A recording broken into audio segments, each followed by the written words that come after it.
Assalamualaikum warahmatullahi wabarakatuh. Selamat pagi, salam sejahtera bagi kita semua yang saya hormati. Hadir bersama kita Ketua Tim Penggerak PKK Kecamatan Peterongan yang baru. Sambut tepang petereng. Lono si tereng.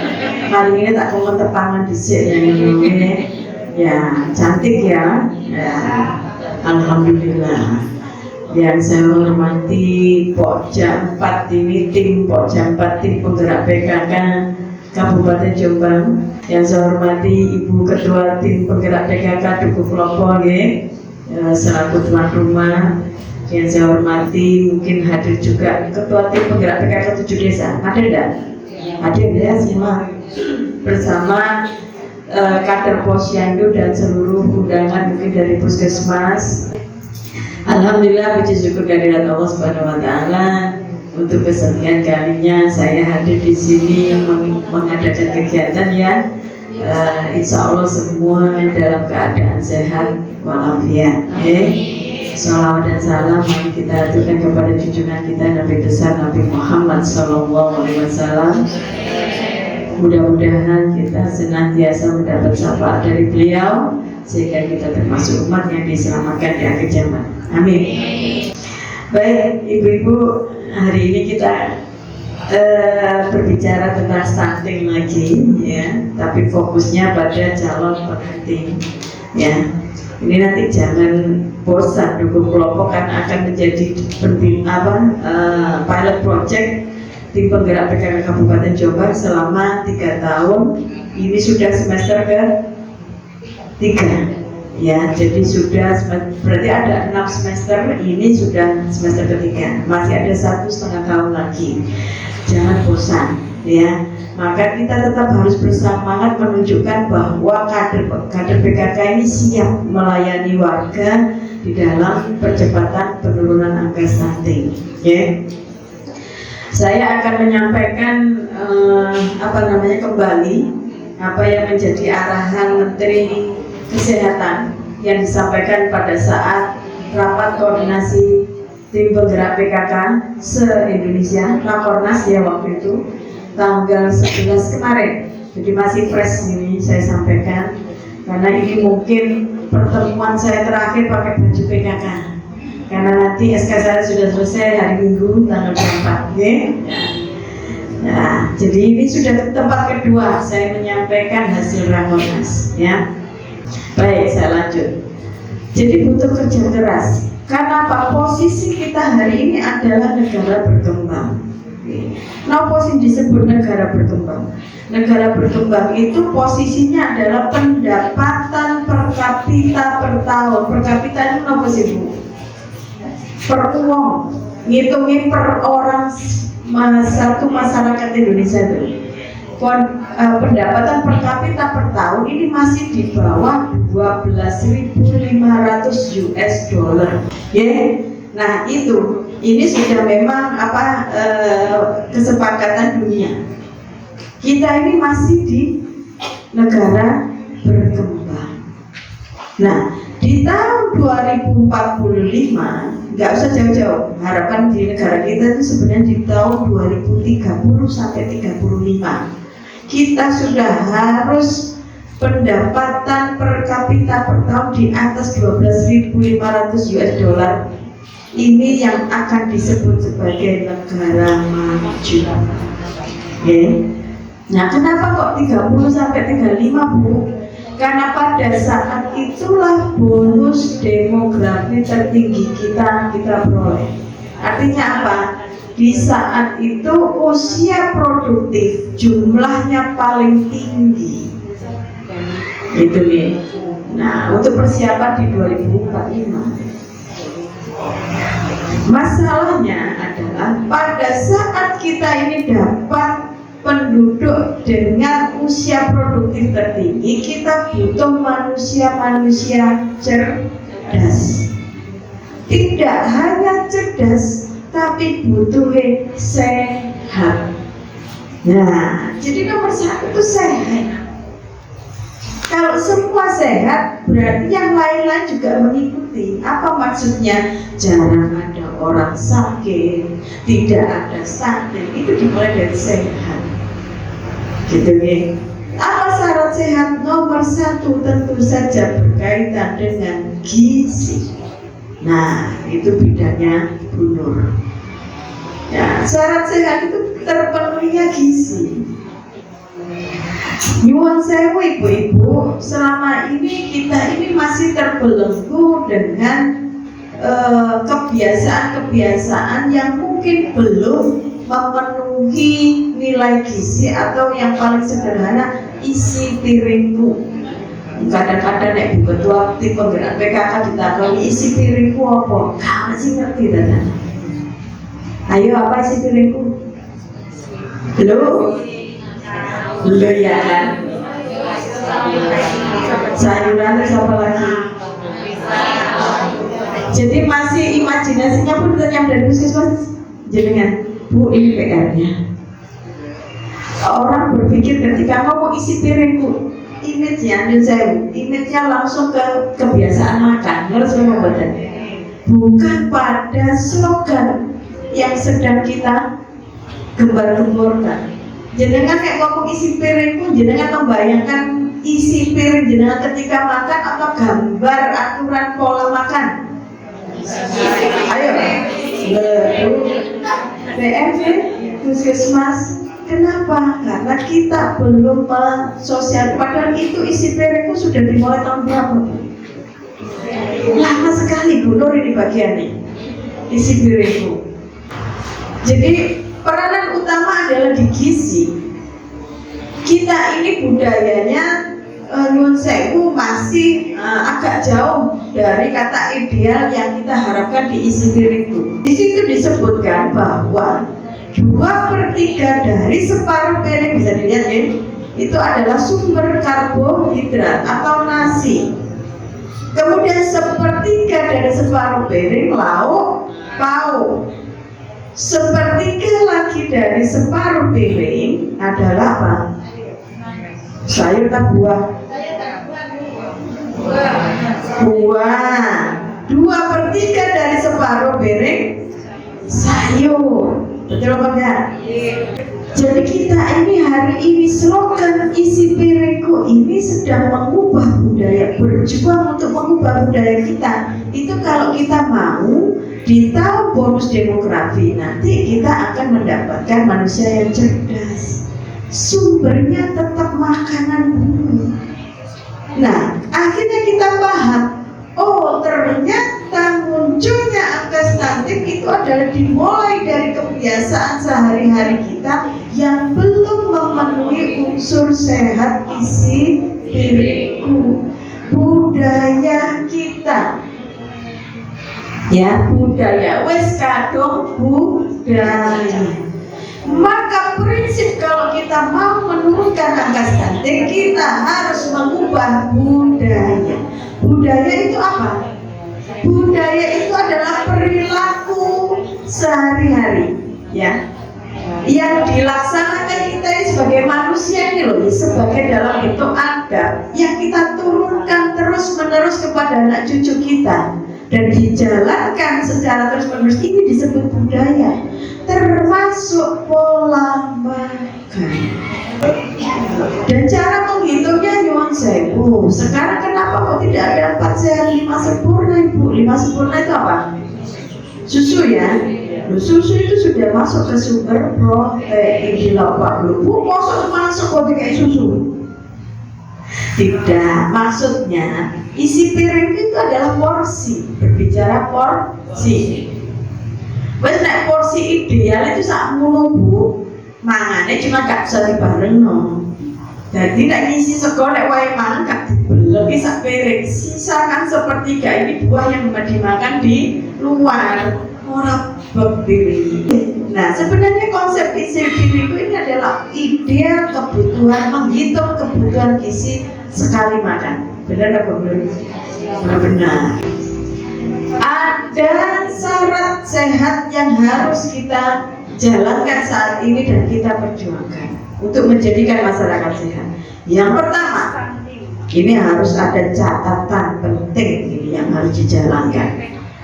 Yang pertama adalah bagaimana kita menjaga asupan gizi. Nah ini nanti kan akhirnya kaitannya bagaimana PKK berjuang untuk mensosialisasikan isi piringku, menerapkan isi piringku di seluruh masyarakat piye carane, lewat posyandu, lewat pertemuan-pertemuan PKK di pleno-pleno. Makanya yuk jadi kader yang benar yuk. Kita manfaatkan PKK, pertemuan-pertemuan PKK ini sebagai peningkatan wawasan kapasitas kita sebagai kader, supaya mampu memperdayakan, menggerakkan secara masif masyarakat kita. Kalau hari ini temanya tentu saja tentang kesehatan. Kenapa Jatim juga menjadi perhatian? Nah, ini lakukan teman-teman. Karena Jatim lah nanti calonnya memasuki sebelum tahapan memasuki 1000 HPK. 1000 HPK ini akan menjadi lebih mudah penanganannya bila sebelumnya sudah disiapkan dengan sempurna. Berikutnya nanti akan dilanjutkan oleh beliau nanti ke konsep calon pengantinnya, ya. Mudah-mudahan kegiatan hari ini bermanfaat dan mudah-mudahan apa yang saya sampaikan ini tadi juga bisa mengubah pola pikir panjenengan bagaimana kita menggerakkan masyarakat, memotivasi masyarakat untuk hidup sehat sebagai tujuan dasar kita nanti membangun Indonesia menjadi negara yang maju. Betul ya? Ya. Matur saya pamitan ya, tanggal 24 saya sudah selesai SK saya. Jadi saya mohon maaf, mungkin selama 5 tahun menjadi ketua tim penggerak PKK Kabupaten, kalau ada khilaf kata maupun perbuatan saya mohon maaf yang sebisa-bisanya. Kalau Allah nanti mengendaki kita nanti bisa bekerja sama di tahun-tahun mendatang ya. Amin. Maka nuwun saya ini dengan segala lagi. Wassalamualaikum warahmatullahi wabarakatuh. Itu kita buka bersama. Bismillahirrahmanirrahim. Assalamualaikum warahmatullahi wabarakatuh. Waalaikumsalam. Hari ini saya tidak akan menyampaikan sesuatu yang baru, karena ini memang tidak baru.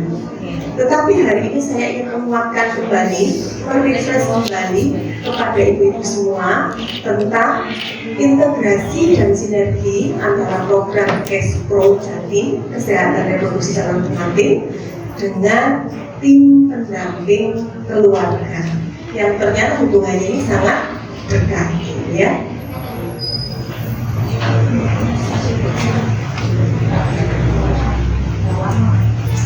Baik, isi yang akan kita bahas hari ini ada pendahuluan, ada apa itu Kespro Jatim, kita ulang sebentar, ya, kita refresh lagi sebentar apa itu Kespro Jatim, kemudian apa itu tim pendamping keluarga, dan evaluasi, koordinasi serta penguatan kerjasama lintas program dan lintas sektor.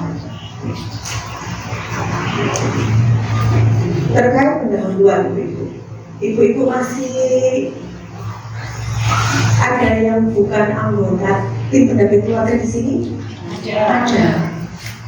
Yang menjadi anggota tim pendamping keluarga ada berapa? 9. Dari semua ini. Oh, ini karena pejabatnya ya ibu ya. Ibu PKK yang berada di tingkat jabatan tinggi ya. Tapi kalau yang untuk anggota yang menyeluruh kan semuanya sudah menjadi tim pendamping keluarga. Jadi ini saya tidak merefresh tetapi mengatur perso kalau begitu ya Bu ya, barangkali karena dalam pelaksanaan sehari-hari yang melaksanakan ada di anggotanya.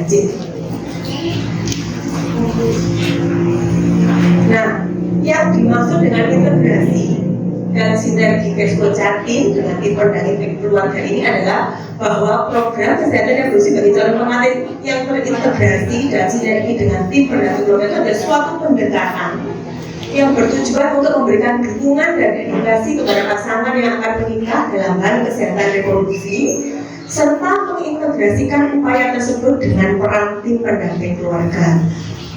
Lalu di mana ini hubungannya dengan stunting? Kalau kesehatan reproduksinya sehat, stuntingnya juga akan turun otomatis, karena dasarnya janin ini dari 0 hari pertama kehidupan dia hidup dalam rahim ibu ini perlu kesehatan reproduksi yang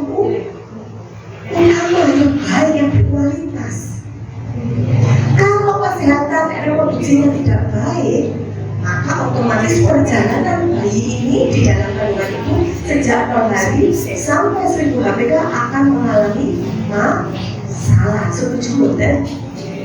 Setuju ya? Nah, jadi demikian.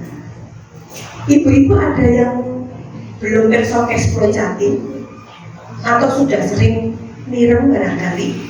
PPK sering dengar. Kalau PPK sudah familiar sekali.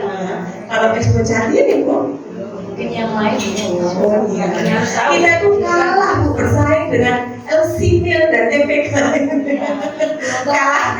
kalah sakset ya Bu. Jadi harusnya ekspropriatif ini lebih dulu Ibu. Karena ekspropriatif ini sudah berjalan sejak tahun 2017. Sebelumnya kita namakan pemeriksaan capin terpadu di puskesmas. Jadi calon pengantin itu sejak tahun 2017 itu diharapkan datang ke puskesmas selain akan mendapatkan edukasi, mendapatkan konseling, juga akan dilakukan pemeriksaan. Kalau ini sudah kerso ya Bu ya. Nah itu kemudian diperbarui dengan sebutan program Kespro Jatim. Kalau mbah-mbahnya dulu awalnya yang TT calon pengantin. Karena calon pengantin itu ya cuma wanita, Bu, ini harus ada sepasang. Ya berarti diganti Jatim terpadu. Terus di-upgrade lagi, perbarui lagi menjadi Kespro Jatim. Kalau Kespro Jatimnya jalan, TPK-nya akan lancar.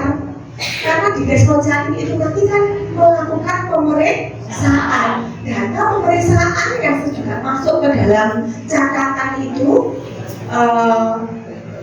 akan dapat diambil oleh ibu-ibu TPK. Jadi gak bingung lagi, anemia, risiko stunting centang, kurang dari 2 tahun sudah hamil lagi. Ini kok Jatim kok kurang 2 tahun hamil lagi, keliru ya Bu ya. Jatim baru Bu, dulu Jatim lama, sekarang jadi Jatim lagi gitu Bu. Sudah sekaligus biasanya kita tuh memang pada kenyataannya di lapangan sekarang Bu ya. Kalau ketemu Jatim itu belum tentu belum hamil, hanya yang sudah hamil. Oh ini kok hamil usianya lebih 35, centang lagi, faktor 4P-nya, resiko stunting gitu ya. Kemudian apa yang dimaksud dengan integrasi dan sinergi Kespro Jatim? Selain yang saya sampaikan tadi, ini juga bertujuan. Pendekatan ini bertujuan untuk menciptakan lingkungan yang sehat, mendukung keluarga dalam merencanakan kehamilan, dan mencegah masalah kesehatan reproduksi yang tidak diinginkan. Ibu, kesehatan reproduksi itu nomor sih. Kalau menurut Ibu ini, namanya sehat reproduksi itu yang seperti apa? Barangkali ada yang kesel, memberikan sawah.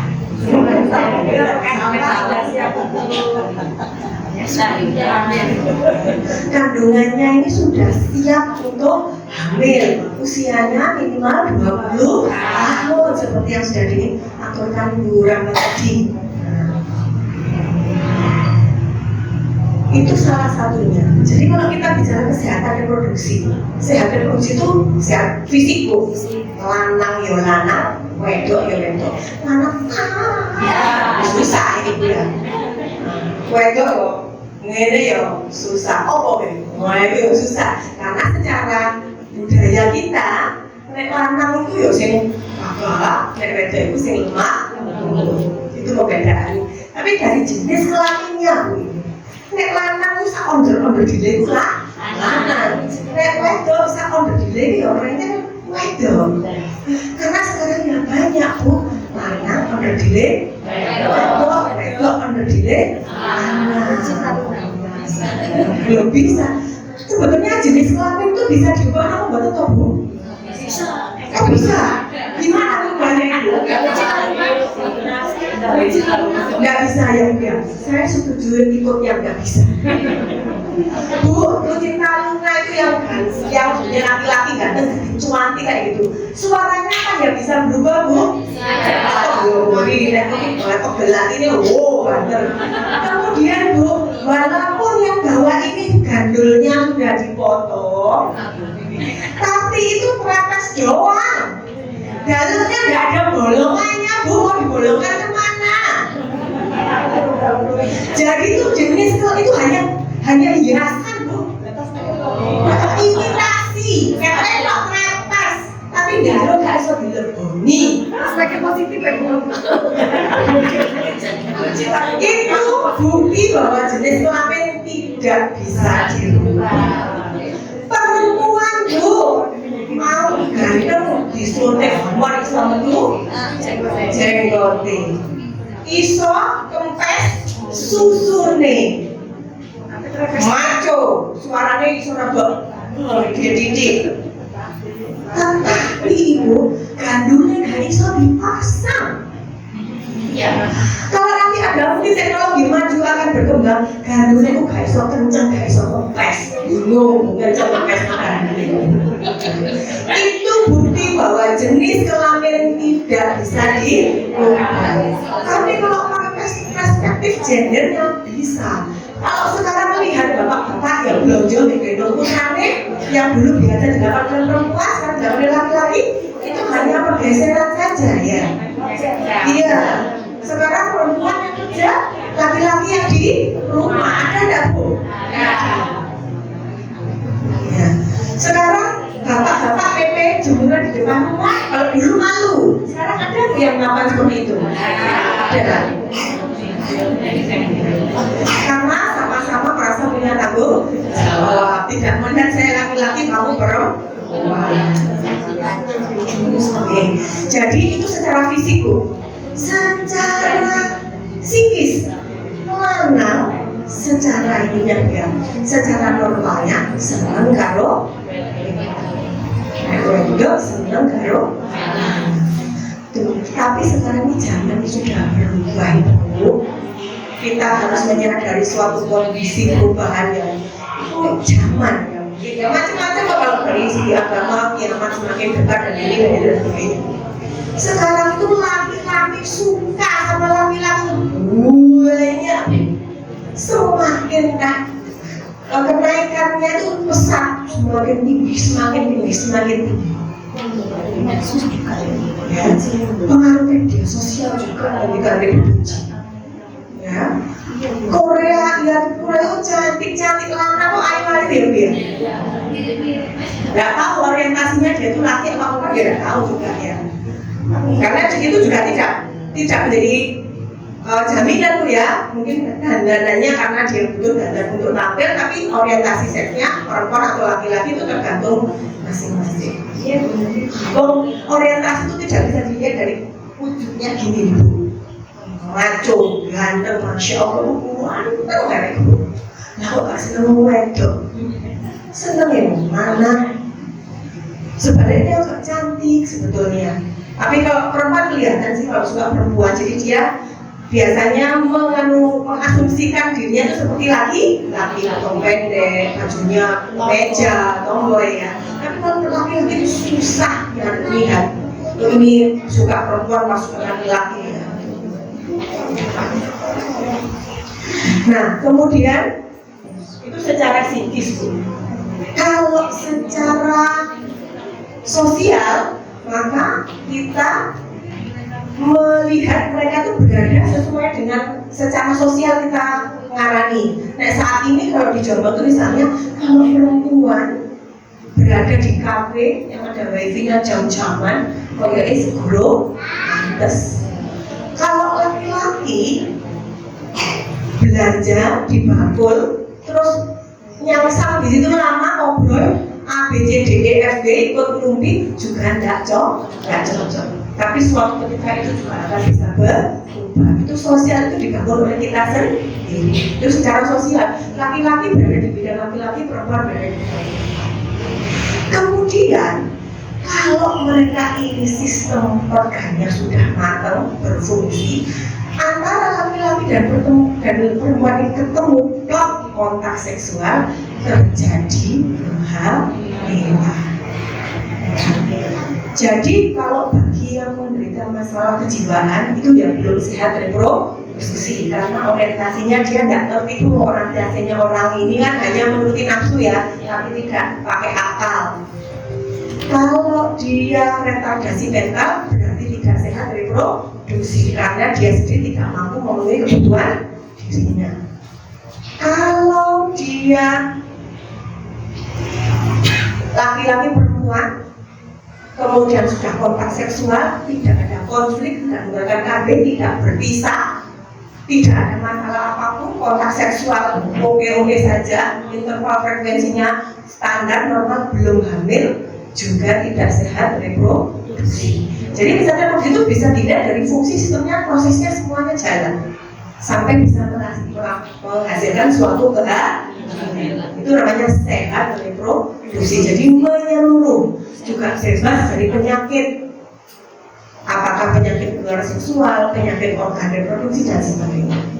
Ya, itu yang disebut dengan kesehatan reproduksi. Kalau calon pengantin, perso ya Bu ya, calon pengantin itu kabeh sing kepingin dadi manten, dibatasi dengan usia sehat reproduksi. Tapi nek sakniki umur 70 tahun dadi manten mboten parek apa parek? Nggih parek nggih. Itu dah.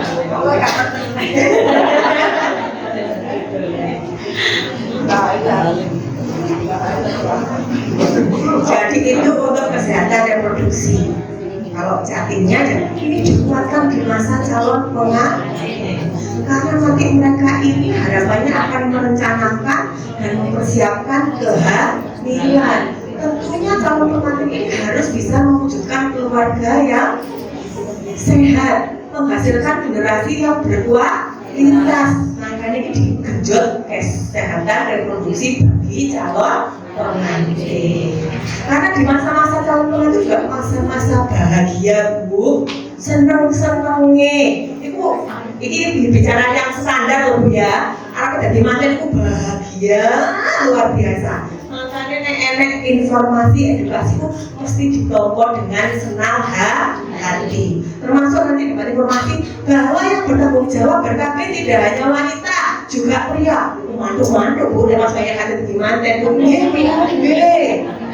Jajal apa sih? Anak siji loro rek. Kowe ae sing kabeh aku mau. Padahal tanggung jawab KB ini adalah tanggung jawab bersama. Tapi itu bagus daripada tidak diterima Bu ya. Nah kalau kita bicara sama bapak-bapak itu agak susah Bu. Pak, monggo sekarang kasihan ibunya sudah capek panjenengan Pak yang derek KB. Angel. Mending sing nanya itu diberikan informasinya lewat yang baru-baru ya Bu ya.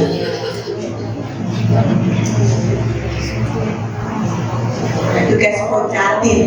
Sekarang kita tadi habis Kespro Jatim, Kespro Jatim yang kita bahas.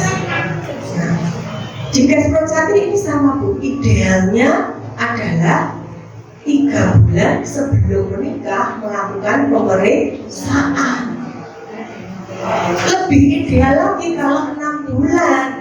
Tapi kok Indonesia kok katanya kepingin sering lemuran. Kalau lemuran itu wis angel. Sak minggu itu ya si api kadang sakniki Bu, nek saged modal surate kula benjing pernikahan. Video to sakniki kali Pak Model niku mau surate nggih saged sakniki pindah. Ya, ditodong ya dia suratnya harus jadi, tidak mau jadi manten. Tapi tidak apa-apa, itu adalah proses. Karena saya yakin suatu saat bahwa Kespro Jatim ini sama seperti kita pakai helm ya Bu ya. Berapa tahun dulu dari peraturan pakai helm sampai akhirnya orang sadar pakai helm, bertahun-tahun. Demikian juga dengan Kespro Jatim akan diterima dan ada suatu kebutuhan. Karena pertama yang ditakuti di Kespro Jatim itu kan gini dulu Bu, saya kok beriman kok dinger-nger. Kalau mau manten itu sudah dimudahkan kok, kenapa dihalin-halin? Lah apa mau jadi pengantin itu mau cari penyakit apa? Apa mau cari senang atau mau cari susah? Program Kespro Jatim itu sebetulnya mendukung, membantu supaya kalau ada jadi pak manten dan selanjutnya menjadi lebih aman dari segi kesehatan. Kalau sakit boleh nggak menikah? Boleh nggak menikah kalau sakit? Sakit apa nih? Tidak boleh. Sakit apa dulu? Sakit apa saja, mulai sakit paru sampai sakit berat. Boleh ya, boleh. Itu dulu yang menjadi alasan, bahkan ada yang sampai sekarang menjadikan itu alasan. Filosofinya orang menikah itu kan bukan karena sehat atau sakit, bukan karena kaya atau miskin, bukan karena ganteng atau cantik. Ganteng, cantik, kaya, miskin, sehat, sakit itu tidak abadi. Yang sekarang sakit belum tentu suatu ketika tidak bisa sembuh. Yang sekarang sehat belum tentu suatu ketika tidak sakit. Yang kaya belum tentu kaya terus. Yang miskin juga belum tentu miskin terus. Yang ganteng nek wis tuwek ya ngono kae, Bu, nek wis tuwek ya ngono. Wong wedok ana mlayu muni-muni nek wis tuwek wis sepuh yo ya tetap cantik sesuai usianya. Aku seneng kok sepuh-sepuh. Tetap cantik sesuai usianya. Tetapi kan tidak bisa melawan bahwa kita itu menua. Tidak abadi, tidak secantik dulu, tidak seenergi dulu. Nah itu jadi filosofi menikah bukan karena itu, tetapi yakin karena sudah ketemu jodoh. Saya ini penyintas catin, Bu. Penyintas catin itu maksudnya suami saya itu punya penyakit kronis. Sewaktu saya bilang, Bu, saya minta izin saya menikah sama itu. Ibu saya itu nungguan. Aku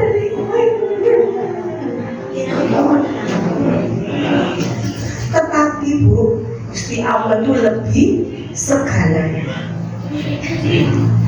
Sampai akhirnya kami dikaruniai 4 orang anak. Padahal prediksinya nggak bakalan punya anak. Sampai bisa punya 4. Walaupun ujiannya yang 2 dipanggil oleh Gusti Allah lebih dulu daripada kami. Jadi tinggal 2. Tetapi itu bentuk bahwa apapun tuh kayak matematika nggak bisa 1 tambah 1 sama dengan 2. Demikian juga dengan calon pengantin. Yang akan menentukan nanti apapun hasilnya adalah mereka berdua itu sendiri. Mau tetap langsung, mau tidak ya yang akan menjalani.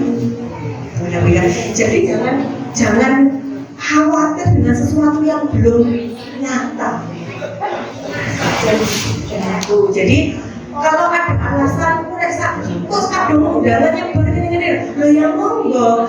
Kadang bukan pakai pemeriksaan ini pun suatu pernikahan bisa tidak terlaksana karena hal-hal yang lain.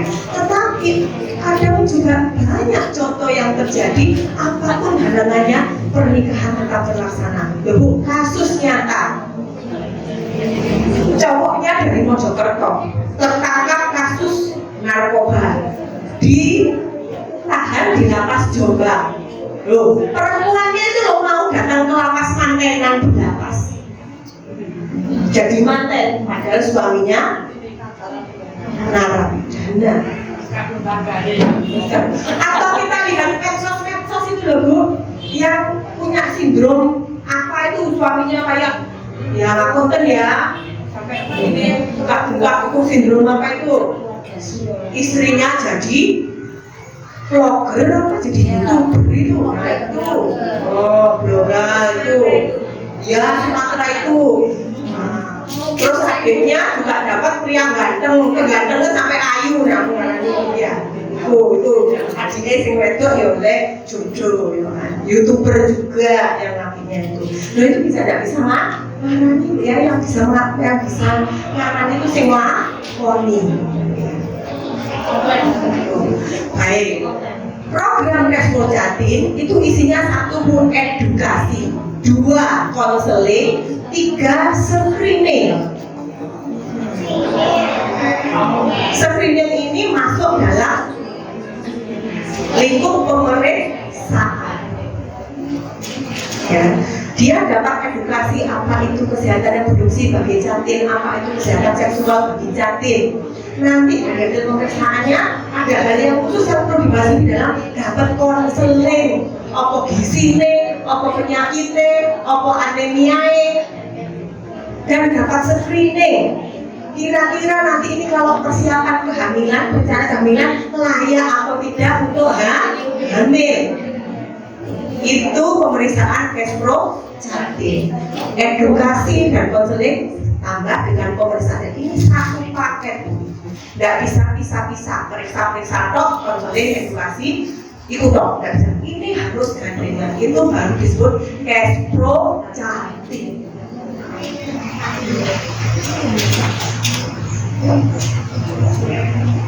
So ya Bu ya, sampai di sini sudah jelas ya Bu ya, cash pro Jatim ya. Kalau sudah begini, kira-kira nanti Ibu kalau kandungan mantu, anak mantu, setuju nggak kalau pakai cash pro Jatim Bu? Setuju.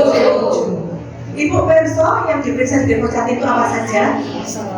HB, apalagi?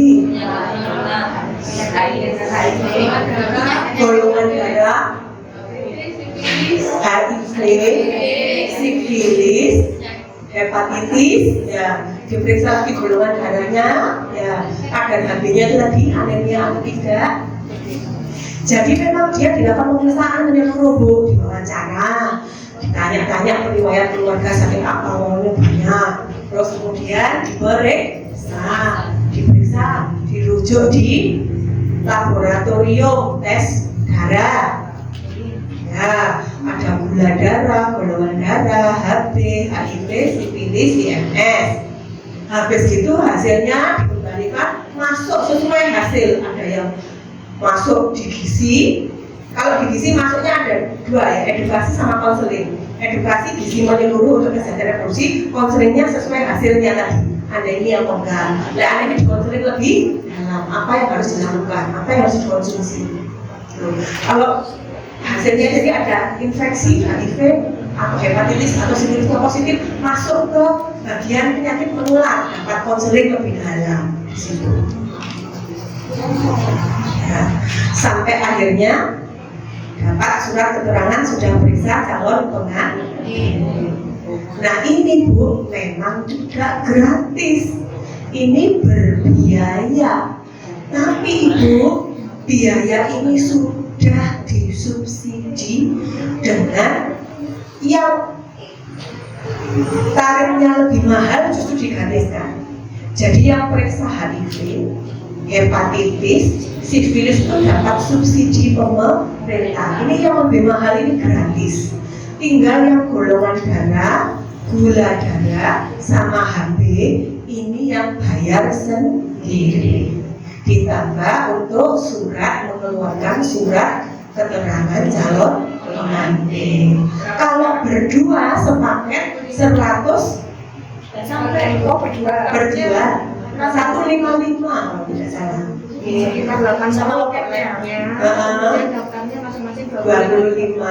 Jadi kalau satu pasang Bu Jatim perempuan dan laki-laki ini 155 insya Allah.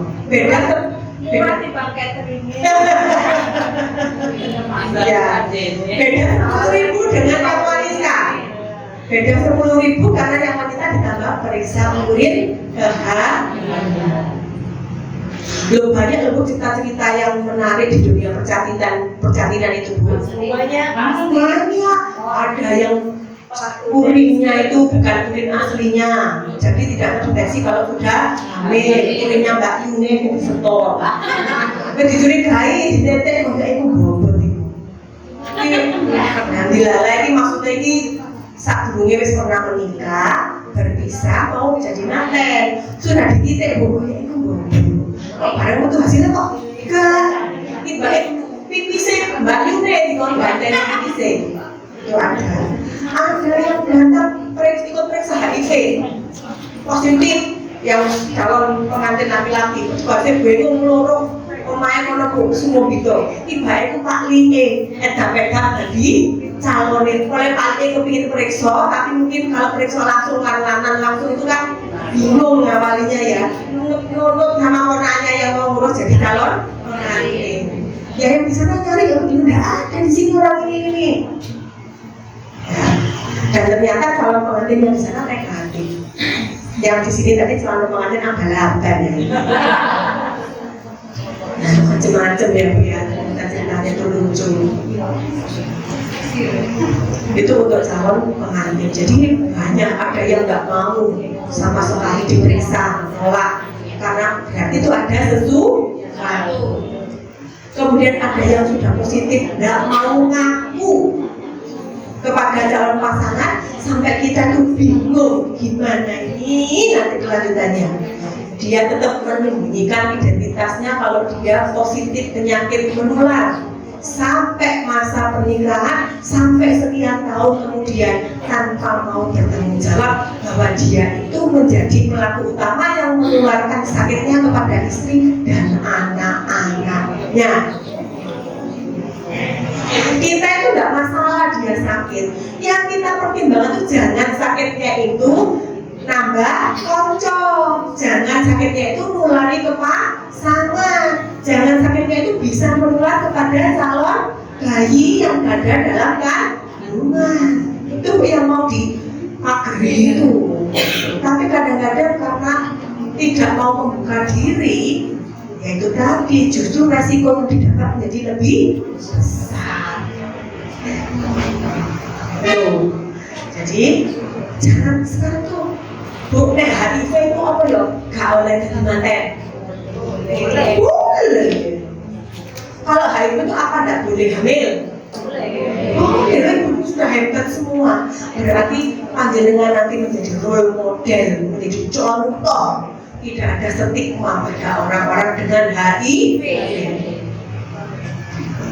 Di Jombang ini Bu, pasangan HIV, suami istri, punya putronya tetap negatif. Insya Allah sekarang putronya sudah umur 11 tahun. Ada.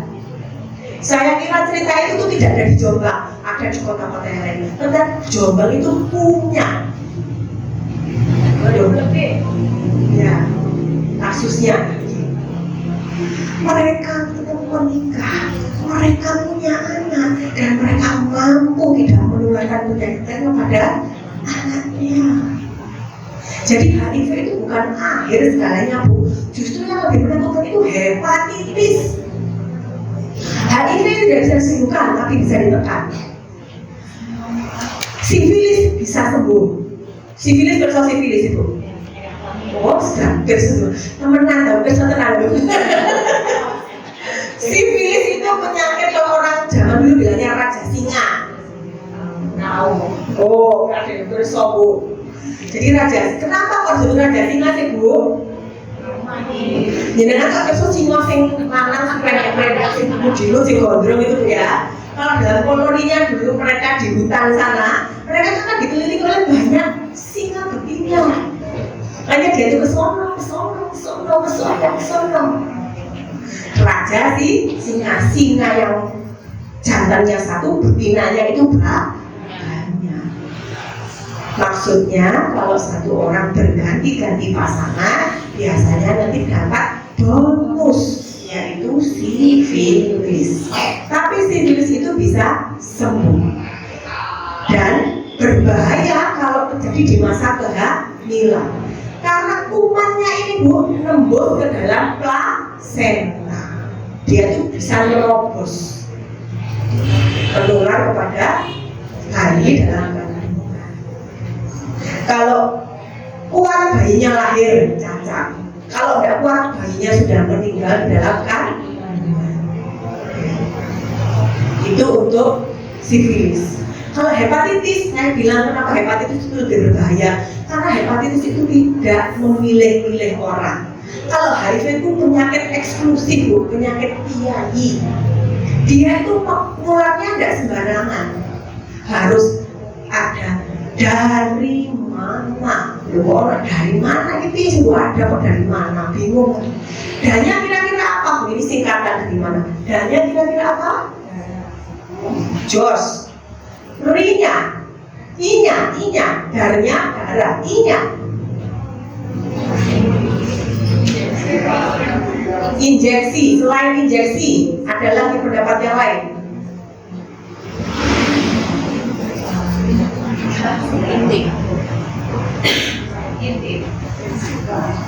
Apalagi kita cairan tubuh itu. Neki kira-kira, mengenai kalau ibu kok karo ibu kok Pak Gina ini iki. Asi. Ma-nya sperma, tapi cairannya ya Bu ya, spermanya, bukan spermanya, cairan sperma, spermanya itu airnya. Nanya vagina. Itu 4 jalur utama yang paling mudah untuk menularkan HIV. Selain itu nggak mudah untuk menular. Berarti dia eksklusif, dia belum kontak yang erat banget. Nah kalau hepatitis macam-macam sih tipenya, dari A, B, C, D, E, F. Tapi mereka tuh gampang, dari sikat gigi yang bersamaan ya, barengan, nggak setiap orang masing-masing. Gunting kuku, alat cukur, yang cukur di tukang cukur Bu, sekarang kalau pakai siletnya masing-masing, atau minta silet yang baru, bukan silet yang bekas orang dipakai balik-balik. Yang pergi ke salon, facial dan sebagainya itu, kalau lagi di facial itu kan mungkin kadang ada alatnya yang buat komedo, itu mereka tuh dicuci apa enggak, dicuci pakai apa kan kita juga nggak tahu ya. Tato, dari tato juga bisa. Itu artinya begini, saya ingin menyampaikan hepatitis itu sebenarnya harus diwaspadai karena dia itu silent killer, pembunuh yang sifatnya laten. Ya kalau itu laten, pelan-pelan tapi pasti. Itu hepatitis, itu yang harus diwaspadai. Oke, itu terkait kespocatin, Ibu di sini sudah jelas semua ya, berarti ya. Terus saya ingin cerita-cerita ini sedikit aja. Ibu ada yang sudah mantu di sini? Ada. Yang sudah mantu ini apakah boleh saya tahu? Pada saat mantennya ini, anak-anak kita ini diberi pesan, do saiki wis dadi manten. Hati-hati ya nak, lakukan hubungan suami istri yang benar, yang sehat, sesuai ajaran agama. Ada yang memberikan pesan seperti itu? Belum. Karena kita dulu waktu jadi manten juga nggak dapat begitu dari orang tua kita. Itu dianggap hal-hal yang tabu. Diserahkan itu urusannya KUA, urusannya Pak Modin. Lalu Pak Modin itu nanti jelas ngomong kabeh dari ya tidak mesti, tidak mungkin juga. Paling secara garis besar. Berikan pesan itu sekarang kalau panjenengan akan mantu lagi. Berikan pesan itu kepada anak-anak kita. Karena sekarang itu perilaku seksual itu aneh-aneh. Hubungan seksual yang baik itu adalah kelamin ketemu kelamin, mulut ketemu mulut, bukan kelamin ketemu mulut. Kalau misalnya terjadi, pastikan bahwa kelaminnya bersih, sehat, mulutnya bersih dan sehat. Ini baru makro kalau dibilang. Boleh dilakukan, tapi yang penting sehat, yakin sehat. Tidak ada lagi apalagi kelamin ketemu dengan anus. Kalau dulu kita bilang orientasi itu hanya untuk laki-laki dengan laki-laki, sekarang tidak. Suami istri lanang wedok itu ya orang lanangnya belok lewat anus, dan itu mulai naik orientasi seperti itu sekarang. Maka pesankan kepada anak-anak kita, lakukan yang benar, lakukan yang sehat, sesuai ajaran agama. Mbah itu gak ngerti hari itu mana, mbah itu masalah sih ditonton media sosial ini. Kenapa kok mereka bisa punya orientasi walaupun laki perempuan kok lewat belakang? Itu sekarang tuh naik grafiknya, kejadian kasusnya. Jadi karena itulah ini kesempatan itu penting banget. Kalau sekarang belum bisa diterima oleh banyak orang, suatu ketika ini akan menjadi sesuatu hal yang menjadi lumrah dan yo itu loh, itu pasti pelan-pelan. Nah ini di Cashpro Jatim itu ada aplikasi Kesjatim, aplikasi kesehatan reproduksi bagi calon pengantin. Ini bisa diinstal, gambarnya itu nggak diinstal seperti ini. Ada 3 menu di sana. Ada menu buku saku, ada menu screening layak hamil, ada menu cek layak hamil. Bedanya menu screening dengan menu cek layak hamil ini, kalau yang cek layak hamil ini boleh coba-coba, ingin tahu aja, ingin tahu sih aku ini layak atau nggak sudah untuk hamil. Jadi ini bisa diakses oleh remaja, boleh, tidak harus Jatim, boleh. Tapi yang screening layak hamil ini yang benar-benar merencanakan kehamilan. Nah itu sebenarnya kepingin mempersiapkan, kepingin hamil, baru isi yang screening hamil. Tapi nek coba-coba sih kepingin tahu aja, pakai cek menu layak hamil. Itu bedanya. Kenapa kok nggak boleh kalau yang screening Bu? Soalnya nek isi yang screening itu nanti akan terus masuk otomatis ke dalam laporan e-cohort namanya Bu. Ya, tercatat nanti orang puskesmas bisa baca, padahal masih kepingin belok-belok dikira siap akhirnya dari manten. Lah terus dilapor orang TPK diparani. Lemboten ya Bu, kula mboten dadi manten ya badene. Kula pacar kok dereng gadah. Datae kok dan soalnya keliru mampu isi screening. Kudune isi menu cek layak hamil. Soalnya masih coba-coba ingin tahu. Kalau yang benar-benar yang isi screening itu tadi nanti akan langsung masuk ke e-cohort. Bisa dibaca oleh petugas. Kalau buku saku isinya ya informasi semua terkait kesehatan reproduksi, terkait kesehatan seksual, ya semuanya terkait harmonisasi sebagai pasangan suami istri itu ada di sini.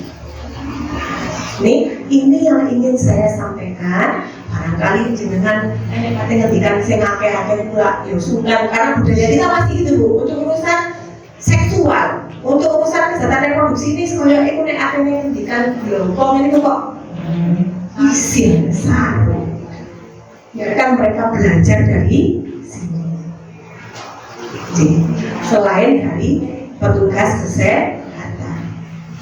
Ibuku kok otik gitu. Biasanya dulu Pak. Seperti nyonton triksnya Burangga tadi dulu. Berikan literasinya, itu dibaca. Nanti dia yang menentukan sendiri atas sikapnya. Kok nek iki wong ibu lho tuh tugas kesehatan musuh sih bersong niku. Dibalik ora ya repot ya. Anak sekarang soalnya kritis ya.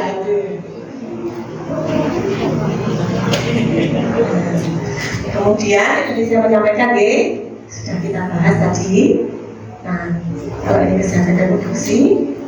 Nah Bu, gambarannya kesehatan reproduksi itu ya, Kemenkes itu mengharapkan kan mahasiswa itu sekarang lebih ada 7,3 juta bisa disasar untuk informasi kesehatan reproduksi itu kalau ini pakai program e-learning. Jadi ada modul Cashpro bagi mahasiswa. Tiba-tiba mahasiswa loh Bu, kalau ngerti padahal mahasiswa. Apa mengenai si SMA, si SMP. Wis mahasiswa itu kadang masalah kesehatan reproduksi itu belum betul-betul paham. Ini disikapi oleh Kementerian Kesehatan dibuatkan buku modul e-learning terkait kesehatan reproduksi bagi mahasiswa. Kalau untuk calon pengantin diperkirakan sasarannya ada 4 juta, itu disasar pakai edukasi dan pemeriksaan kesehatan pakai Cashpro Jatim. Edukasinya bisa pakai aplikasi, bisa konseling langsung waktu datang di puskesmas, bisa lewat bimbingan perkawinan jika lupa. Karena di KUA itu petugas kesehatan itu mendapatkan kesempatan untuk memberikan materi kesehatan reproduksi. Jadi kalau di KUA di setiap kecamatan biasanya ada 25 pasang calon pengantin, nanti akan dikumpulkan berdasarkan bimbingan perkawinan selama 3 hari. Materinya tuh luar biasa. Aku kepingin misalnya zaman itu kok yo ono bimbing, ono bimbingan perkawinan, kok aku ben kok gak nek pas rapat nek takoni ngene kok. Terus jenengan Yasmin binti iki terus iki bapake putrane nggih. Niki tasik perawan apa nggih perawan. Mas, iki bener iki calon bojone nggih Pak. Jenengan sik Joko, nggih Joko nggih pun. Tanggal sampe dadi manten. Ngapa itu? Nggih napa mboten? Tapi kalau di bimbingan perkawinan itu nanti akan dapat banyak. Bahkan sampai cara mengelola keuangan itu diajarkan. Nek koyo sak ini, piro sing dibelanjakno, piro sing ditabung, itu diajari Bu di bimbingan perkawinan itu. Nah, cuma masalahnya anggarannya tidak bisa mencukupi untuk seluruh kabupaten Jombang. Sing bejo beji nek bejone yo ikut bimbing Jatim, sing gak bejo ya berarti gak patut bimbing Jatim. Itu masalahnya di situ. Tapi itu luar biasa program bimbingan perkawinan oleh JKUA itu.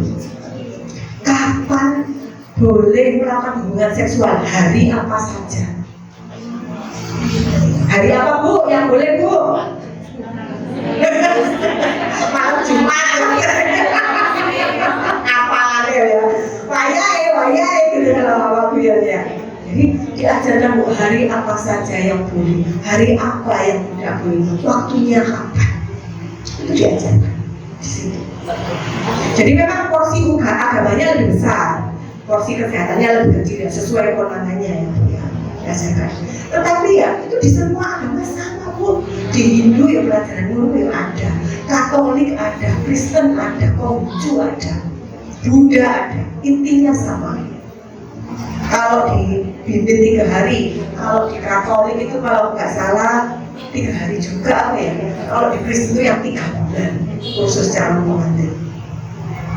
Ya, kalau sudah lulus baru dinikahkan. Ya, diajari ini juga. Ya. Kemudian terkait sasaran pasangan usia subur, ini diperkirakan sasarannya 43 juta. Nah ini disasar pakai Kesjatin yang screening layak hamil ya. Jadi itu upaya-upaya Kementerian Kesehatan dalam dukungannya terhadap peningkatan kualitas pelayanan kesehatan reproduksi. Sekarang pindah, tutup ya Bu ya, keseluruhnya ya, tutup kan baca dulu nih Bu. Pindah ke TPK. Nah, loh Bu, ini loh bajunya siapa Ibu? Ya, seragamnya PKK. Kalau ini ada Ibu Bidan, kalau ini Ibu PKBD yang ada di desa. Mereka ini bergabung jadi satu membentuk tim namanya tim pendamping keluarga. Tuh di sini jelas Bu peran PKK melok-melok itu 3 besar. Sepertiganya adalah PKK, sepertiganya kesehatan, sepertiganya KB itu jelas di sini. Jadi peran PKK ini luar biasa juga Bu untuk mendukung Expo Jatim, untuk integrasinya supaya TPK-nya jalannya lebih baik. Pendampingan keluarga itu dilakukan mulai dari calon pengantin sampai anaknya umur 5 tahun. Loh, gak luar biasa Bu, 7 tahun mendampingi loh, dari calon pengantin sampai anaknya umur 5 tahun. Tidak semua orang terpilih Bu. Siapa yang mau gagal-gagal ini dampingi umur 7 tahun Bu? Terus di masa dari calon pengantin dikawal sampai dia hamil, pasca salin tadi anaknya umur 5 tahun. Luar biasa PKK luar biasa. Nah, TPK punya aplikasi LC Mil. Nah itu kita itu kalah Bu. Dodolannya Kementerian Kesehatan itu kalah laris kalau LC Mil. Sing laris LC Mil ya. LC Mil ini ada 2. LC Mil untuk Jatim sendiri ada, LC Mil untuk petugasnya ada. Jadi ada dua isian aplikasi. Jadi ada aplikasi yang khusus untuk Jatim. Jatimnya mesti sendiri datanya Bu, sesuai hasil pemeriksaannya. Nanti nyambung ke punyanya LC Milnya petugas. Terus nanti ada obrolan, ada kayak WA, ini hasilnya begini, ini begini.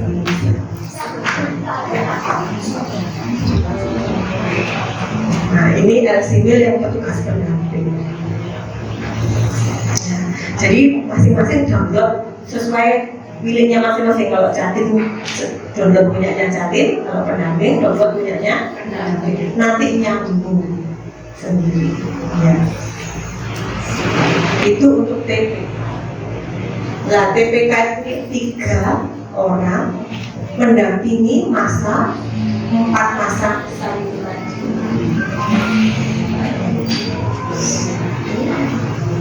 Kemudian di situ menyasar yang beresiko stunting. Nanti dari hasil LC-nya Jatim dengan hasilnya pendamping ketemu. Oh, ini resiko stunting masuk dalam prioritas pendamping. Kalau yang tidak, yang didampingi sebagai pendampingan umumnya, pendampingan kesehatan. Jatahnya berapa Bu? Kalau Ibu hamil dari Jatim jatahnya berapa? Untuk saya, kalau Jatim itu 1 atau 2 kali gitu.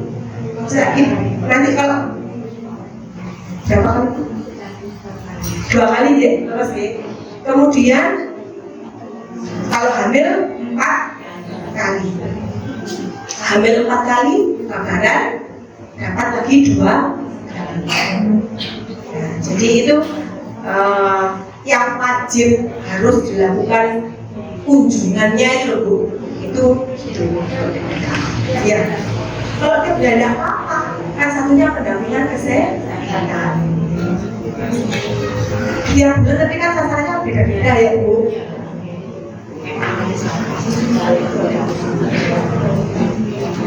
Kegiatannya tiap bulan, sasarannya beda-beda. Kalau yang sudah dikunjungi, yang menunggu nanti kunjungan jadwalnya berikutnya. Nah, itu tadi TPK. Untuk TPK perlu dibahas lebih dalam Ibu. Betul, saya kira untuk TPK itu sudah lebih backsound.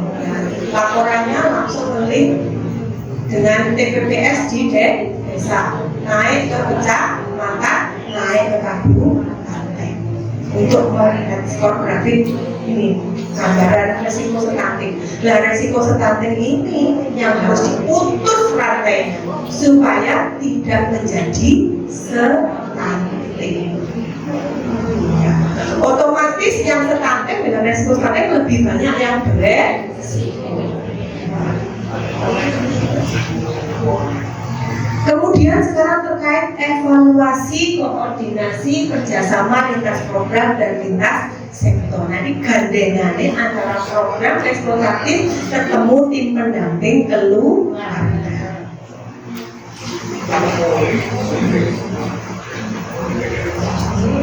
Dari evaluasi itu adalah di sini saya tampilkan monitoringnya. Kalau kita monitor bahwa pelayanan Kiskespo bagi Jatim ini nanti harapannya akan keluar Jatim mendapat pelayanan kesehatan. Akhirnya akan terjadi penurunan ibu hamil yang 4T, penurunan ibu hamil yang beresiko, penurunan persentase ibu hamil yang mengalami komplikasi.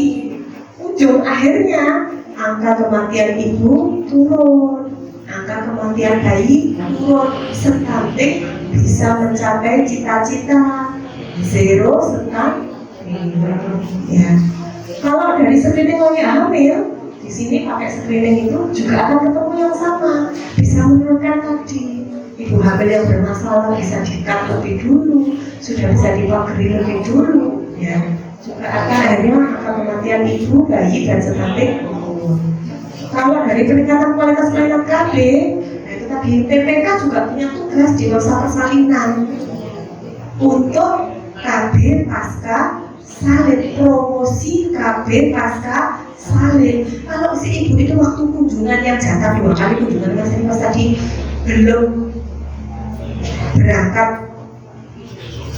ambil KB pasca salin, segera rujuk ke ibu bidannya, karena bidannya yang jadi koordinator tim pendamping keluarga untuk melakukan tindak lanjut.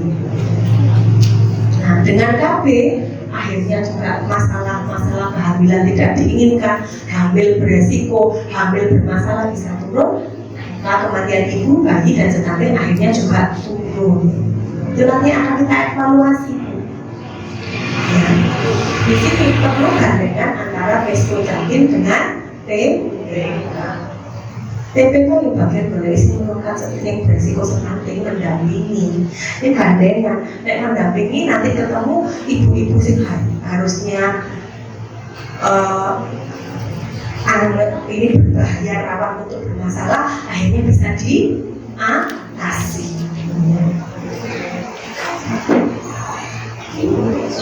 Nah, simpulan dan harapan dari program Vescojatin yang sinergi dan integrasi dengan TPK ini adalah bahwa pelayanan Vescojatin yang sangat strategis ini adalah upaya untuk mendukung penurunan angka kematian ibu, bayi dan stunting, kemudian termasuk meningkatnya cakupan program dan perlunya upaya untuk penyediaan data sasaran calon pengantin yang akan menikah baik dari KUA dan semua tim yang bekerja sama. TPK yang diuntungkan, datanya jadi cepat.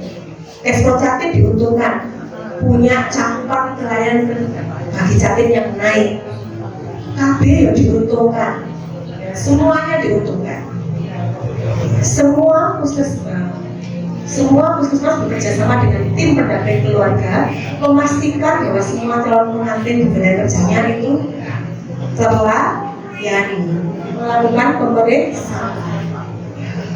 Adanya kerjasama, nah ini adanya kerjasama dan dukungan dan peran aktif dari lintas program dan lintas sektor dalam pelaksanaan kesehatan bagi calon pengantin, baik yang berisiko stunting maupun tidak. Kemudian adanya dukungan kebijakan pemerintah daerah dalam peningkatan pelayanan kesehatan reproduksi bagi calon pengantin. Nah ini insya Allah rancangan rancangan peraturan bupati sedang dalam proses Bu. Memang perbuknya ini perbuk cash flow, tapi di dalamnya juga ada untuk pelayanan masa sebelum hamil. Artinya masa sebelum hamil itu adalah untuk para calon pengantin. Ya, insya Allah mudah-mudahan sebelum 24 September sudah bisa dikeluarkan. Kemudian pesan kuncinya kita ketemu hari ini terkait diskusi integrasi dan sinergi, bahwa pendekatan yang terintegrasi dan sinergi antara program kesehatan reproduksi calon pengantin dengan tim pendamping keluarga itu adalah untuk membantu calon pengantin memahami pentingnya kesehatan reproduksi dalam konteks kehidupan keluarga mereka dan mendukung mereka dalam membuat keputusan yang sehat dan bijak tentang kesehatan reproduksi. Akhirnya berdaya, aku YKB dan aku untuk selak kesundulan. Aku merencanakan kehamilan baru sekian periode, sekian masa, itu sudah bisa ngambil. Tidak ada lagi kehamilan yang tidak direncanakan, berdaya, mampu mengambil keputusan pertimbangan.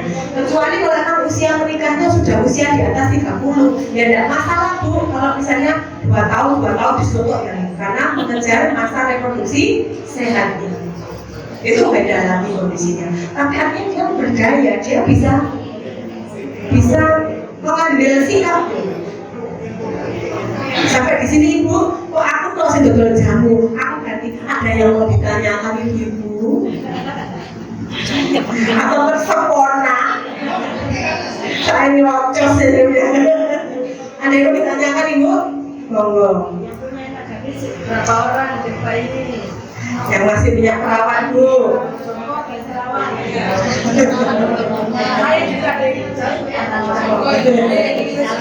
Nah ini tugasnya Bu ya, untuk implementasi Kespro didorong dan daftaran Pak Mudin dan periksa Puskesmas. Nek Kok pulang misalnya pulang itu ya, pulang terus laporan, kan ibu, aku update dulu kan, gak merentahkan puskesmas, ya gak usah aku update dulu ibu, baik, gitu ya bu ya. Kalau kan gak update dulu ibu, baik, ibu sih, masa nih, udah langsung nasional, udah kan, rekso, gitu ya bu ya.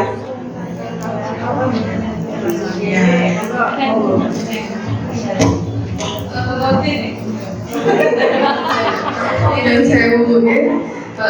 Assalamualaikum warahmatullahi wabarakatuh. Sedikit curhat sebenarnya ini Bu. Wonten Bu camat, wonten Bu TPPKK. Jadi saya selaku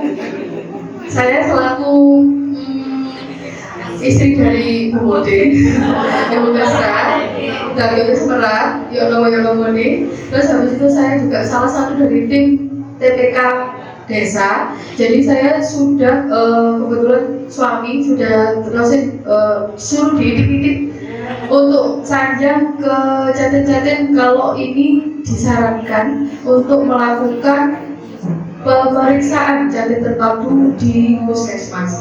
Tapi sekali lagi ada banyak masalah yang di lapangan yang benar-benar kita temui Bu, karena kita benar-benar di lapangan benar-benar terjun untuk mendampingi mulai dari jatin kemudian sampai balita. Jadi untuk masalah jatin ini Bu, kita sudah membujuk sebagaimana bisanya, tapi kembali lagi nanti terbentur ke biaya. Sudah ngendikan kalau semuanya ini detail jelek masih jutaan Bu, tapi karena di cover pemerintah jadi jatuhnya cuma sekitar 150 sampai 200-an. Tapi itu pun ternyata masih juga memberatkan jatin-jatin ini sehingga tidak mau untuk pergi ke puskesmas untuk melakukan jatin terpadu ini. Terus ada kebijakan kebetulan dari Bu Risa di bidang kami, wes nek seumpama gak gelem puskesmas minimal kita tahu HB-nya mawon. HB-nya mawon di situ cuma dipatok sekitar 20 sampai 25.000 mawon. Itu pun masih saja ada yang tidak mau. Maka itu terus dengan itu pun dengan program-program dari Kemenkes, program dari BKKBN kan sudah bagus sekali, mungkin dari KUA juga banyak sekali. Tapi yang sasarannya yang mau kita tuju ini loh yang boten kerso. Untuk jatinnya kemarin ada apa dengan pendidikan tadi ada pendidikan jatin Bu di balai desa kalau tidak salah sudah pernah di balai desa itu Purwo sudah pernah. Tapi sekali lagi jatinnya itu banyak yang tidak datang.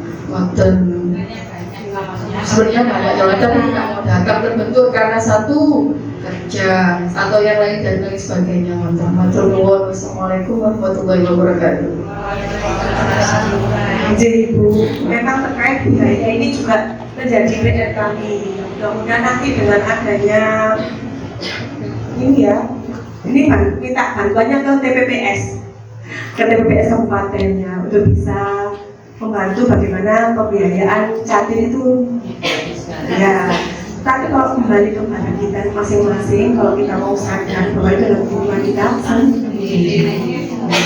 Jadi saya kira memang perlu membangun kesadaran kepada mereka bahwa itu penting. Ibu saya ada kisah lucu Bu, calon pengantin. Calon pengantin ini datang ke puskesmas. Sudah, pengantinnya itu sudah pengantin dewasa loh ya, benar-benar bukan dengan anak ya. Pengantin yang benar-benar siap, artinya itu ya sesuai ya usianya, ya sudah mapan pekerjaannya. Nah, bidan ini tidak sadar pun nyerocos nih.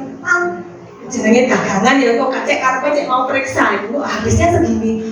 Bandingkan jenengan ngurusin nang kantor polisi kok nang Satlantas entek piro iko kado gaene tes warna itu 5 nggih. Wah bener kan nang tes iku iki gak lapo-lapo surate dadi itu 5 ya manut ae lah kok mantene mang polisi.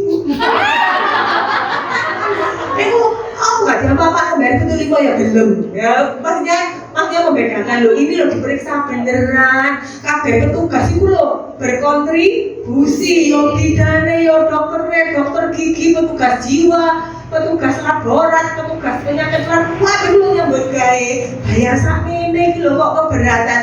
Lah kok nang ngurusin iki lho, gak ada apa-apa kok bayar sak ngono kae iki lho manut ae. Nggih apa mboten? Nggih. Karena semua punya SIM kan ya, berarti sudah pernah mengalami semua ya. Boleh namanya gas berwarna.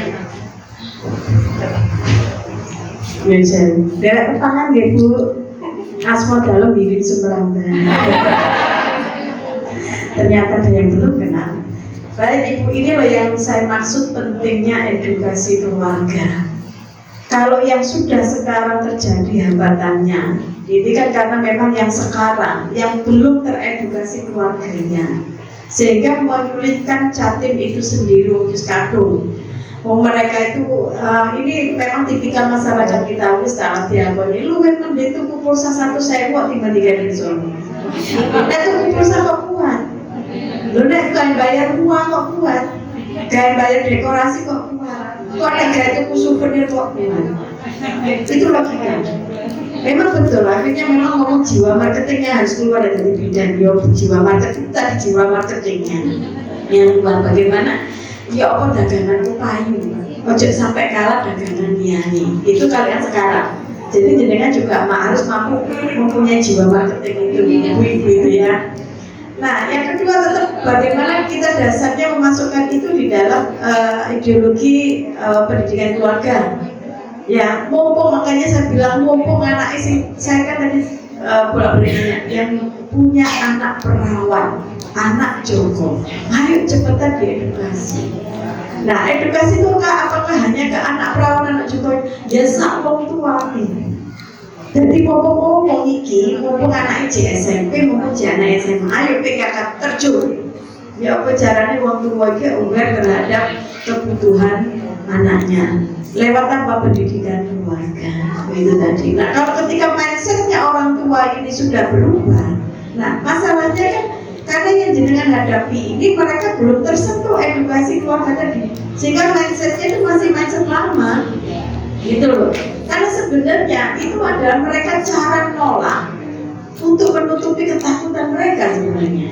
Yun sewu, anak-anak itu kan takut jarum Bu, ya kan? Itu salah satu alasan kenapa tidak mau ke lab wedi jarum. Itu satu. Kedua, wedi konangan kelemahannya jelas. Ketiga, terutama nyuwun sewu, yang memang pergaulannya kurang bagus, mereka sangat takut. Wedi konangan wong tuane, nek aku ternyata narkoba, wedi konangan wong tuane, nek ternyata aku. Ini kan banyak terjadi. Maka bagaimana PKK ini sentuhannya adalah edukasi keluarga. Biarlah mereka yang melakukan pendekatan orang tua mereka sendiri yang melakukan kepada pendekatan pada Jatim. Saya masih ingat tadi ibu menyampaikan bahwa dia itu kayak ceritanya dinasihati orang tuanya. Saya bersyukur saya diberi keluarga yang memberi nasihat. Jadi akad nikah pagi, malam itu semua beruntung. Bude saya masih ngumpul itu semua ngasih nasihat. Sampai disiapkan susu, suruh minum susu dulu. Kenapa? Katanya kamu harus sehat dulu sebelum bikin anak katanya. Kamu sampai ditanya mau malam ini apa besok? Sampai ditanya begitu. Jadi disuruh jujur kan, mungkin takut malu keluarganya masih ngumpul gitu kan ya Bu ya. Ya, kalau mau sekarang nanti sebelum naik, maksudnya naik ranjang, sebelum naik ranjang, sholat dulu. Itu diajari. Saya bersyukur. Nanti mungkin jenengan ya coba deh apa untuk bisa, wah berarti hari ini aku sudah anak Joko, anak perawan, aku tak nasihati anakku. Karena intinya apa Bu? Saya bersyukur saya dilahirkan dari keluarga yang perhatian urusan seperti ini dan tidak malu menyampaikan, tidak tabu. Itu bukan sesuatu yang tabu, tapi memang harus. Bahkan saya mens pertama, saya masih ingat kelas 6 SD, naik kelas 6 SD itu, saya dinasihati betul sama orang tua saya itu di depan, yang lain tidak boleh ikut dengerin. Apa yang harus saya lakukan, apa yang boleh dilakukan, apa yang tidak boleh dilakukan, itu benar-benar saya dianggap menjadi orang dewasa semenjak saat itu. Nah, itu jadi memang saya meyakini bahwa terbentuknya karakter manusia itu tergantung bagaimana keluarga. termasuk bagaimana nanti cantik itu mudah diarahkan. Yang kita lakukan sebagai kader PKK harus mengubah perilaku keluarganya dulu. Seperti itu ya Bu ya, bertahap. Jangan berharap yang jenengan lakukan hari ini hasilnya bulan depan, tidak bisa. Kita butuh waktu yang panjang, jangan pernah menyerah. Oke, matur nuwun. Matur nuwun. Jadi saya setuju dan saya bangga gitu ya. Jadi ini juga menjadi inspirasi. Nanti kalau saya jualan jamu di tempat lain, saya akan jadikan beliau itu contoh testimoni legenda hidupnya. Itu dan nyata ini contoh langsung ini bahwa beliau ini melaksanakan ini diberikan oleh keluarganya seperti ini. Kan? Hal yang baru ketemu ini saya. Karena kalau setiap kesempatan saya tanya itu tidak ada. Jadi yang keluarga yang itu karena vision sarung, semua hampir sama seperti itu. Yang baru ketemu saya pada keluarga yang aware seperti itu baru ini tadi saya ketemu. Ini saya juga belajar loh, kayak gini lu belajar. Jadi tukar-tukaran itu di jalan dok. Ini saya dapat pelajaran dari ini. Pelajaran ini akan saya manfaatkan, saya ketok-tularkan nanti saya kalau jualan jamu di tempat lain. Jadi kuncinya berarti jadi kuncinya memang saat ini yang disebut itu pada keluarga. Apapun itu masuk sih kita gangguan orientasi seksual ini itu semua punjernya itu ada di keluarga. Kalau keluarga itu hangat, keluarga itu harmonis, insya Allah buahnya itu juga bagus. Ya karena dia lahir dari pohon yang baik. Dia akan tidak mudah goncang oleh angin. Ya, kalau ini masuk ke psikologi ya Bu ya. Saat masa kecil itu bisa kelihatan kedekatan seorang ayah dengan anak perempuannya itu akan membentuk karakter anak perempuan itu tangguh. Dapat rayuan gombal nggak udah kelompok-kelompok gitu kan? Kelompok gombal kayak gitu. Tinggal gitu aja. Sebaliknya kedekatan seorang ibu dengan anak laki-laki akan membentuk laki-laki itu laki-laki yang bertanggung jawab sebagaimana dia menyayangi ibunya. Jadi itu sudah rumusnya. Anak perempuan dapat figur ayah, dia menjadi perempuan yang tangguh. Anak laki-laki dapat figur ibu yang baik juga menjadi pria yang hebat. Itu sudah bisa jadi kemungkinan potensialnya 99,sekian%. Mungkin itu yang bisa disampaikan. Kalau pertanyaan lagi, Pak ini berat ini pertanyaan dari teman sendiri berat ini. Mohon izin Ibu, saya menyampaikan saja terkait dengan pelayanan Kesprodatin, khususnya di Usaha Kelompok. Sebagaimana instruksi dari dinas kita sudah laksanakan. Tapi memang kendala kita untuk 7 desa wilayah kami masih banyak yang belum mengirim. Seperti yang sudah disampaikan Bu Modin. Kita sedikit memberikan kelonggaran Ibu supaya bisa kalau kendalanya terkait biaya. Kemarin sudah kita sepakati di Puskesmas bahwa kita utamakan untuk yang gratis saja dulu. Yang triple eliminasi. Betul, triple eliminasi itu jadi yang gratis Ibu pemeriksaan HIV, kemudian HBsAg, sifilisnya ini gratis. Sehingga ketika pasien mau datang kita bisa informasikan bahwa tidak semahal itu kok. Nanti di situ ada pilihan dan alhamdulillahnya Ibu ketika kemudian beliaunya mau rawat ke puskesmas setelah kita jelaskan pada akhirnya dia mau. Oh tiba-tiba penting ya. Jadi sebelumnya ketakutan dan mungkin berita-berita yang di luar yang tidak sesuai itu yang menyebabkan ragu untuk datang ke puskesmas. Setelah kita berikan informasi bahwa tidak semahal itu tersorawuh dan ini baru kita kampanyenya masuk dan alhamdulillahnya baru malah mau. Nah, ini mungkin yang kami harapkan, kami butuhkan, mudah-mudahan sudah ada di dalam perda yang akan datang bahwa kalau tidak ada dukungan dari desa Ibu, khususnya dari Mudin, itu kita memang agak sulit. Kami sudah berencana dengan tim bahwa insya Allah kami akan lalu ke desa masing-masing untuk menyampaikan juga ke Mudin secara personal tentu saja, dan harapannya dari ibu-ibu tim berat PKK supaya seperti yang disampaikan Ibu tadi, melanjutkan ke masing-masing keluarga. Dan SOP-nya harus sama, yang disampaikan yang di puskesmas sama yang disampaikan oleh Mudin nanti sama, sehingga nanti lebih mudah. Betul.